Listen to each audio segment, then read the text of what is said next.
Are you curious about how I managed to unravel my entire marriage over a few foolish photographs? I find myself in the midst of unraveling that mystery as well. My name is Brittany, and at 29, I find myself in the midst of chaos, all stemming from a box I should have discarded long ago. It began last month, as Grant and I busily packed our apartment in preparation for the move to our new home. We had shared 5 years of marriage, and the state of our relationship was. They were adequate, I suppose. Grant consistently embodied stability. Dependable, consistent, secure. As he rummaged through the depths of our closet, an unexpected silence enveloped the room, drawing my attention. The unsettling silence that sends a shiver through your core. What is this? He clutched the worn shoebox that I had relegated to the shadows of my closet. I recognized it at once, and a flush crept across my face. Within my Julian box lay a treasure trove of memories, photos, letters, and small tokens from my college boyfriend. My inaugural experience with love.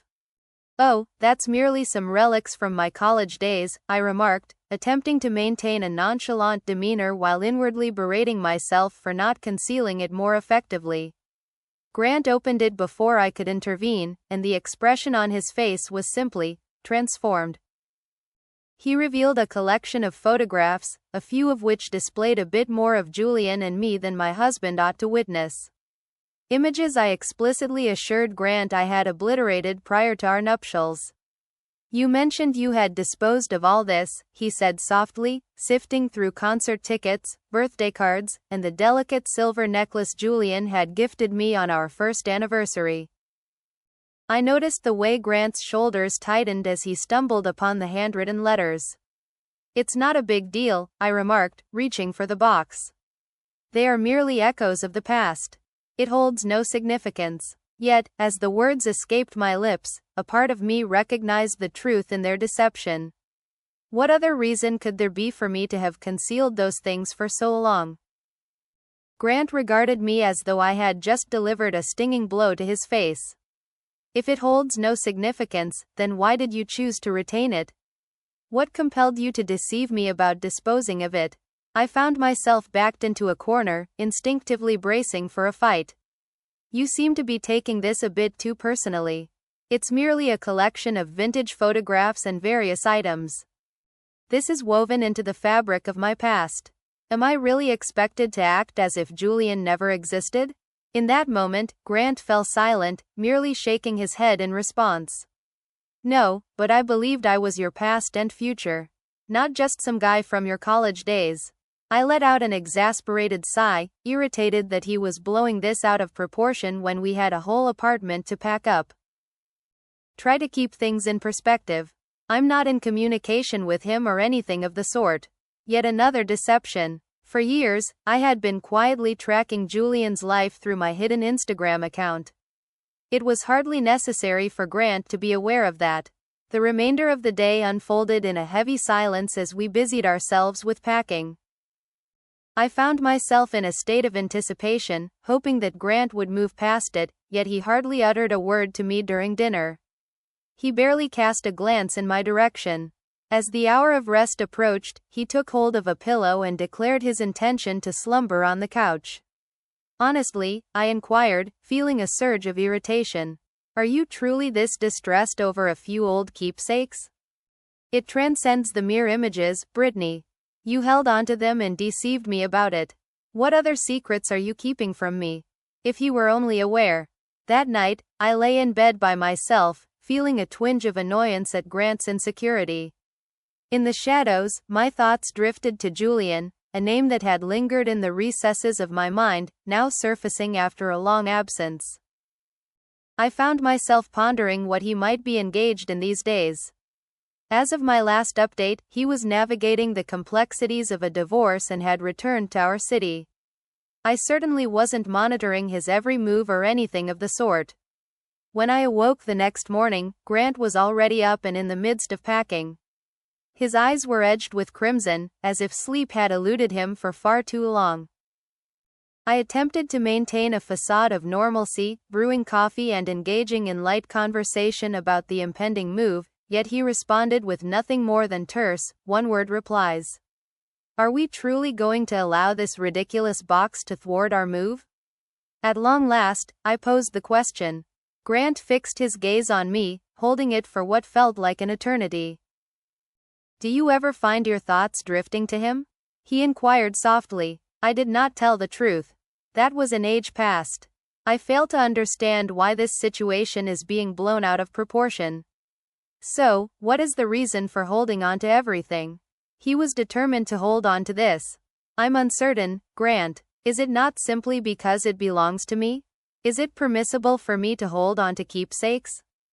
What is the reason behind your continued possession of those high school football trophies? Frustration was beginning to take hold of me.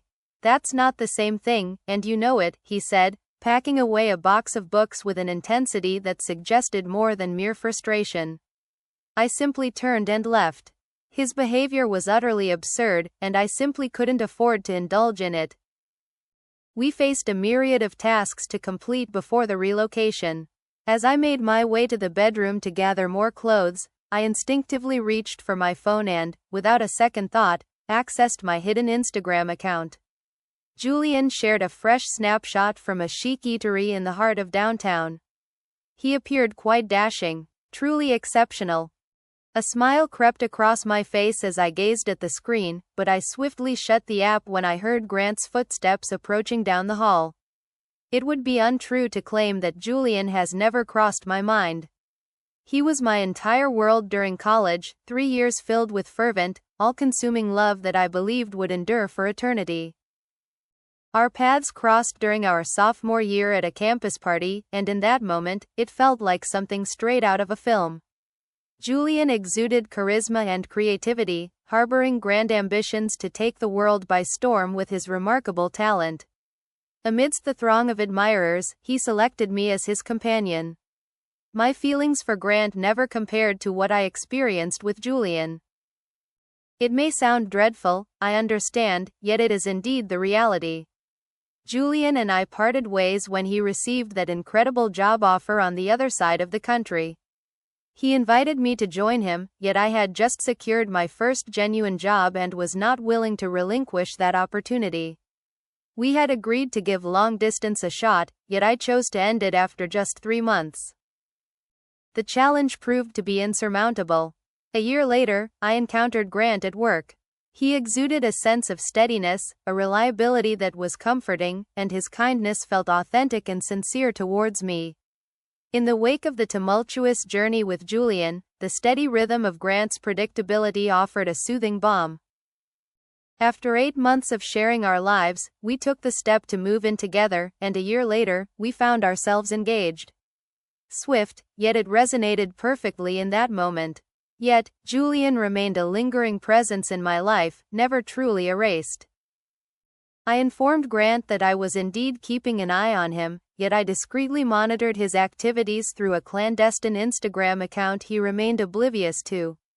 Julian was thriving, his career soaring to new heights.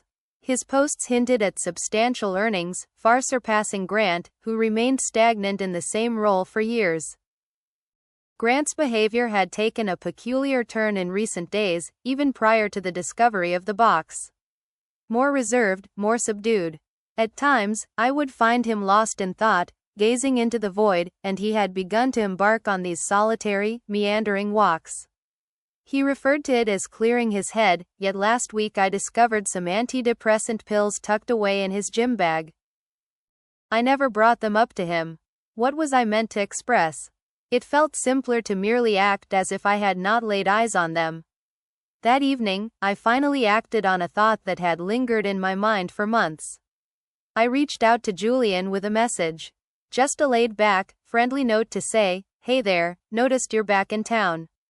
It's not a significant issue, is it?"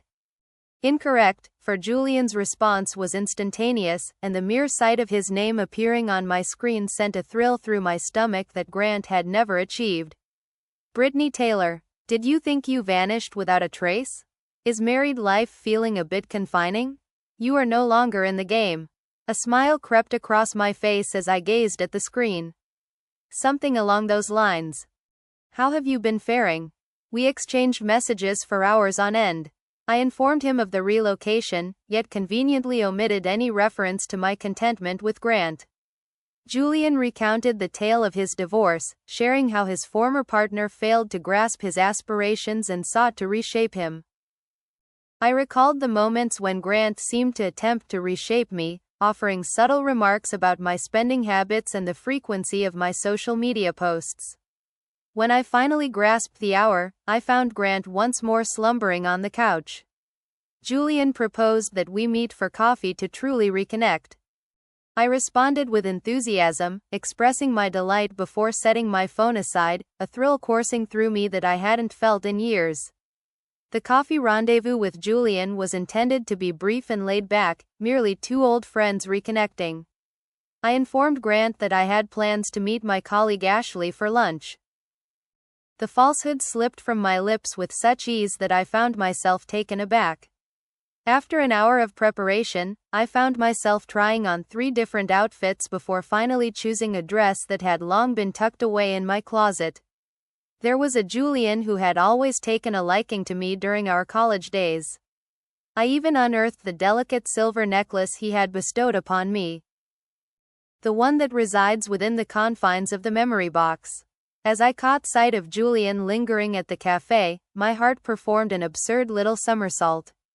In person, he was even more striking than in his photographs, radiating confidence and success, exuding an energy that Grant had never known.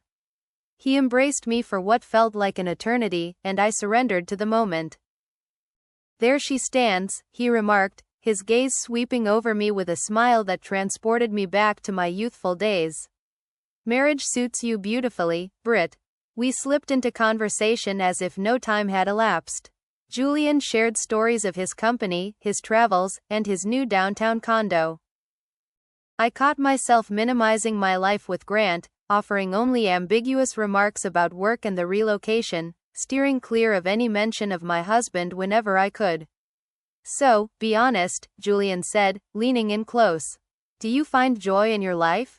Truly joyful?" My pause lingered, just the right amount of time for him to catch on. "Certainly," I replied, avoiding his gaze. Julian extended his hand across the table, gently brushing against mine. "You were never particularly skilled at deception, Brittany." Our coffee lingered for 3 hours. Ultimately, we had arranged to reconvene the next week. As I departed, Julian uttered a remark that lingered in my mind. "Do you have any idea what name I've always used for your husband in my thoughts?" A fortunate twist for the incel. He laughed as if we were in on a secret that had bound us together for ages. I ought to have stood up for Grant. In response, I found myself laughing as well. Upon my arrival, I found Grant poised at the threshold, a takeout feast in hand and a gesture of reconciliation at the ready. He discovered a framed photograph of us from our honeymoon, ready to adorn the walls of our new home. The gesture ought to have resonated within me. Instead, I felt a wave of irritation wash over me, as if he were exerting himself far too much. "What was the experience of dining with Ashley like?" he inquired. "Very well," I announced, making my way to the bathroom to cleanse Julian's cologne from my skin. As the day of our move-in drew near, I caught myself weaving a tapestry of excuses, each one a thread leading me back to Julian time and time again. The morning ritual of coffee seamlessly transitioned into a leisurely lunch, which then flowed effortlessly into drinks after a long day at work. Every time I deceived Grant regarding my whereabouts and the company I kept. Grant was putting in every effort to mend the rift between us. He proposed the idea of couples therapy, scheduled evenings for romance, embarked on the delightful journey of preparing my cherished dishes. Yet, I found myself gradually drifting away from him, envisioning an alternate existence. Initially, Julian and I maintained a laid-back approach to our meetups, yet an unspoken tension hinted at deeper feelings beneath the surface. He would brush his fingers against my arm in moments of laughter, sending me late-night texts inquiring about my attire. I was acutely aware of the direction this was taking, and I had no intention of halting it. The atmosphere with Grant was fraught yet bearable as we took the significant step of settling into the new townhouse. I had stored Julian's number as Ashley work in my contacts, yet Grant appeared to harbor some suspicion regardless. Your recent exchanges with Ashley have become quite frequent. He spoke with caution. We are collaborating on a significant endeavor. As soon as he exited the room, I deceived him, securing my phone with a password. At this juncture, Julian and I found ourselves convening nearly every other day. I would inform Grant that I was either toiling away at work or spending time with friends, and he would simply nod in response. The defeated look in his eyes stirred a fleeting sense of guilt within me, only to be swiftly cast aside. One fateful night, fueled by particularly potent cocktails, Julian and I finally crossed the threshold I had been cautiously approaching for weeks. His downtown condo embodied all the qualities that our new townhouse lacked. Streamlined, contemporary, striking. As the door clicked shut, he pressed his lips against mine, and I let him. It wasn't until much later, as I prepared to leave, that Grant crossed my mind. Julian observed me from the bed, his gaze steady. "You're not happy with him," he remarked. "You were never that. You have found your place, Brittany." His words pierced through me, for they held the undeniable truth I had been evading. I arrived home late that night, anticipating that Grant would be fast asleep. He found himself in the dimly lit living room, immersed in silence, biding his time. There was something in his posture that triggered a cacophony of alarm bells in my mind. "Did work run late?" he inquired, his tone devoid of inflection.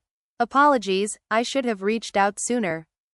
I maintained my distance, anxious that he might catch a whiff of Julian's cologne lingering on me, even after my hurried visit to the gas station restroom to tidy myself up.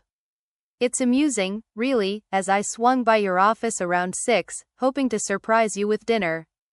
It was mentioned that you departed early today." My stomach plummeted. Afterward, I encountered Ashley. "Stop lying to me," Grant's voice trembled with raw emotion. "I witnessed you, Brittany, in the company of him at Riverfront Bar. I observed the way he reached for you, the way your gaze lingered on him."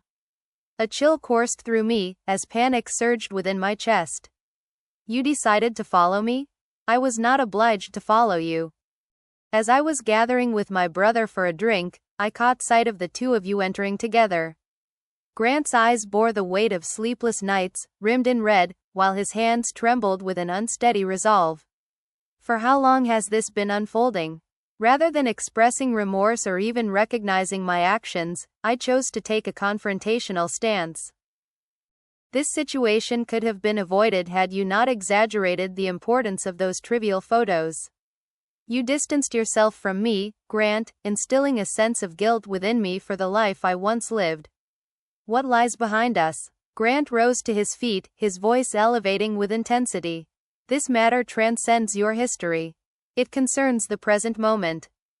It revolves around the deceit you present to me daily. What was I meant to do? Of late, you've been enveloped in a shroud of melancholy, exhibiting a tendency to cling and a sense of insecurity. For I sensed that something was amiss." With a sigh of exasperation, he raked his fingers through his hair. I sensed the distance growing between us, yet I clung to the hope that infidelity was not the truth I had to face. The word, cheating, made me flinch.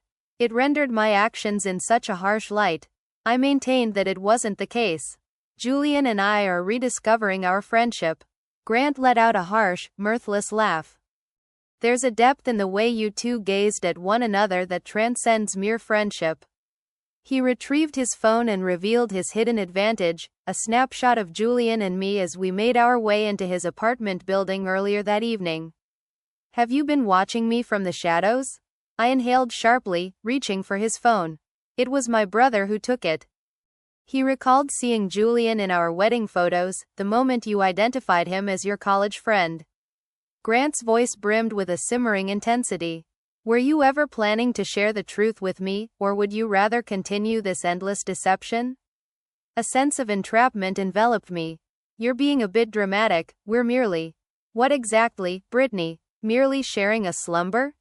Are we really on the path to ruin our marriage?" With no shield to protect me, I chose to strike first. Perhaps if you embraced a greater sense of adventure, a deeper ambition, more akin to, perhaps resembling Julian? Grant has completed it for me. This has always been the essence of the matter, hasn't it?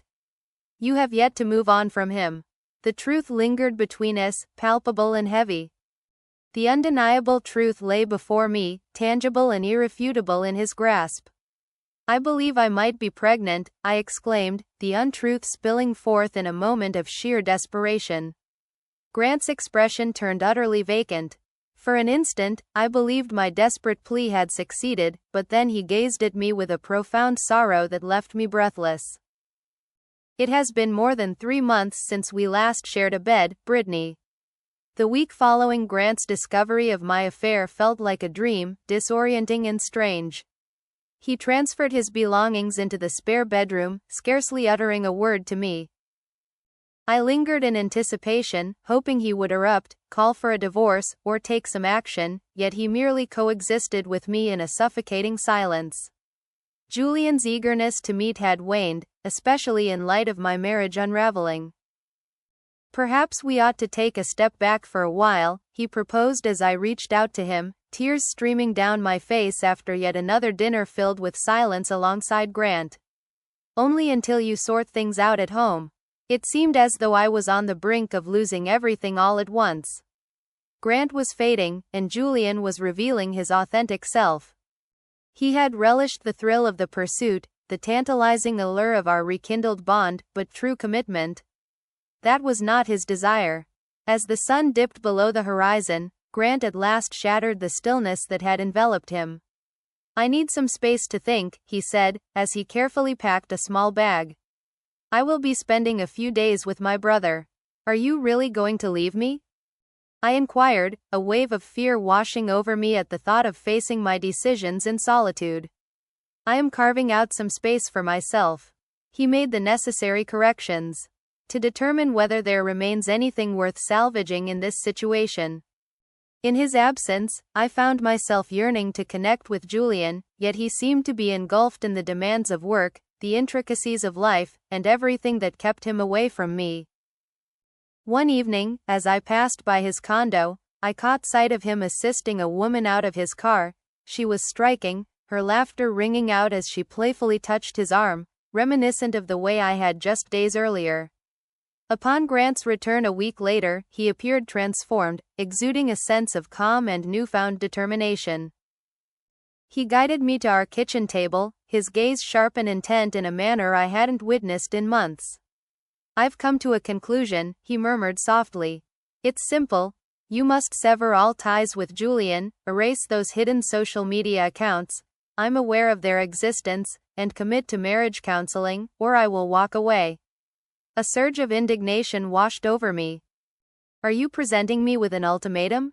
After all your discussions about the vastness of space and the importance of contemplation, are you really going to impose your terms on me? These do not constitute terms, Brittany. These represent limits. Remaining in a marriage with someone who lacks the respect to be faithful or honest is simply not an option for me. I accused you of being controlling. This entire situation arose from your inability to accept that I held onto a few cherished keepsakes. This moment transcends the photographs. For an instant, Grant's facade faltered. This concerns your blatant infidelity and the deceitful lies you told me directly. This concerns your act of feigning pregnancy to exert control over me. I believe I might be pregnant, I asserted, reinforcing the deception. Grant cast a sorrowful glance in my direction. Should you be? Is it truly mine? The question struck me with the force of a sudden blow. I had never truly contemplated the possibility that my deception could unravel in such a dramatic fashion. Naturally, it would belong to you, I murmured, my voice barely above a whisper. Brittany, we both understand that isn't the case. Grant rose from his seat and made his way to the living room, beginning to collect his belongings. I have already consulted with an attorney. I will be residing with my brother until I secure a place of my own. In an instant, the truth of the situation washed over me. Grant was, in fact, departing. My once stable and secure existence was unraveling, and Julian remained absent, failing to offer the support I desperately needed. Wait, I said, a sense of panic swelling within me. We can find a solution to this. I will cease all communication with Julian, seek counseling, whatever you desire. Grant held a framed photo of us, pausing to reflect. That's the issue, Brittany. Your words stem from a fear of solitude, not from a genuine love for me or a true desire to salvage our marriage. That's not true, I protested, yet the emptiness in my voice echoed between us. I deserve better than being someone's backup plan, Grant declared, setting the photo face down on the table. And truthfully, you do as well. I observed in disbelief as he meticulously gathered his necessities. This was not the way it was meant to unfold. Grant was the anchor, the one who consistently offered forgiveness, the one who remained steadfast through it all. You can't simply discard 5 years of marriage, I insisted, trailing after him from one room to the next. It wasn't me who discarded it, Brittany, that was your choice when you began seeing Julian in secret. In less than an hour, Grant filled his car with an assortment of suitcases and boxes. He offered me a business card for his attorney, casting a final glance around our townhouse. I truly loved you, he confessed, his voice heavy with feeling. I trust you will discover what it is you truly desire. And then he vanished, the weight of solitude crashed down upon me that first night. I dialed Julian's number over and over, yet he remained silent on the other end.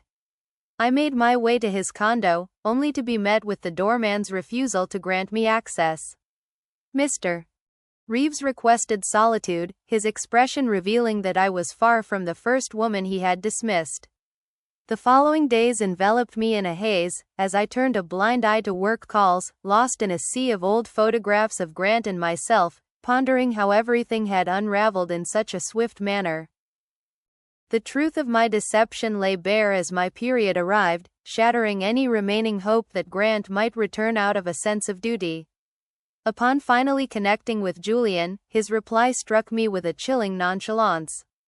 Listen, Brittany, what we shared was enjoyable, but I'm not in a place for anything serious at the moment, particularly not with someone navigating a divorce. But you said, I began, I never mentioned anything about us being together for the long haul, yet he interrupted me. It was a pleasure to reconnect, yet perhaps it would be wise to pause, given the shifts in your circumstances.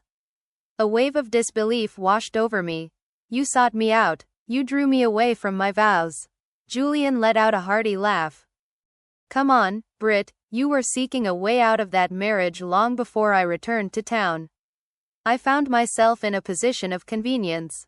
Once he ended the call, I found myself in our half-empty townhouse, encircled by the moving boxes we had never quite managed to unpack, and at last, I allowed the tears to flow. Not only for the loss of Grant, but for the awakening to the fact that I had discarded something genuine for an illusion that was never truly there. I stumbled upon the box of Julian mementos that had ignited it all, compelling me to truly examine each piece within. Images captured in time, words penned with care, tokens of affection exchanged. They were not treasures. They served as anchors, binding me to a past that hindered my ability to embrace the fullness of my present. The attorney representing Grant reached out to engage in a conversation regarding the allocation of assets.